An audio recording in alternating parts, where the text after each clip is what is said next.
గౌరవ ముఖ్యమంత్రి గారు పదే పదే మా అందరికీ దిశానిర్దేశం చేస్తూ ఉంటారు. గతంలో కూడా మొదటి రోజు కూడా వారికి ఎట్లా రావాలి పెడితే లేదు మనం ఇబ్బంది పెట్టొద్దు, వాళ్ళకి 11 సీట్లు వచ్చినా కానీ పాపం వారికి ఇవ్వాల్సిన గౌరవం వాళ్ళకి ఇద్దామని చెప్పి ఏ రోజు కూడా ఇబ్బంది పెట్టి గబుక్కుని ఒక మాట అంటుంటే గౌరవ సభ్యులు కొంతమంది ఇక్కడి నుంచి అలా చెయ్యొద్దు, అలా మాట్లాడకండి అని అందరినీ చాలా సున్నితంగా మందలించారు ఆయన.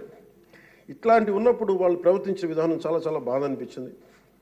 మేమందరం 164 మంది సభ్యులు చాలా బాధ్యతగా వ్యవహరిస్తున్నాం అధ్యక్ష.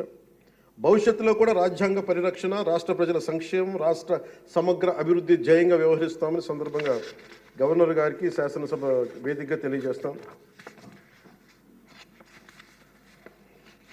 నిన్న సభలో గందరగోళం సృష్టించి సభ నుండి వెళ్ళిపోయిన 11 మంది ఎమ్మెల్యేల పార్టీకి సంబంధించిన ఎమ్మెల్సీ ప్రవర్తనని ఖండిస్తూ ఇందులో ఆ తప్పు లేనప్పటికీ కూడా గవర్నర్ గారికి ప్రభుత్వం తరఫున క్షమాపణలు తెలియజేస్తాను అధ్యక్ష.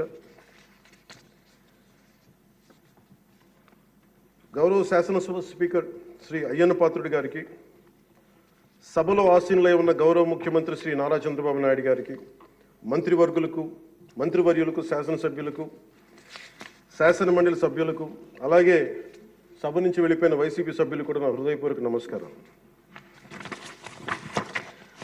అధ్యక్ష, మేము ఆర్థిక ఇబ్బందులు పడుతున్న రాజధాని ఇచ్చి కూడా రాజధాని నిర్మించుకోలేని రాష్ట్రంలో గత ప్రభుత్వం రాజధానిపై నిర్మాణం దృష్టి పెట్టకుండా 3 ముక్కలాట ఆడింది.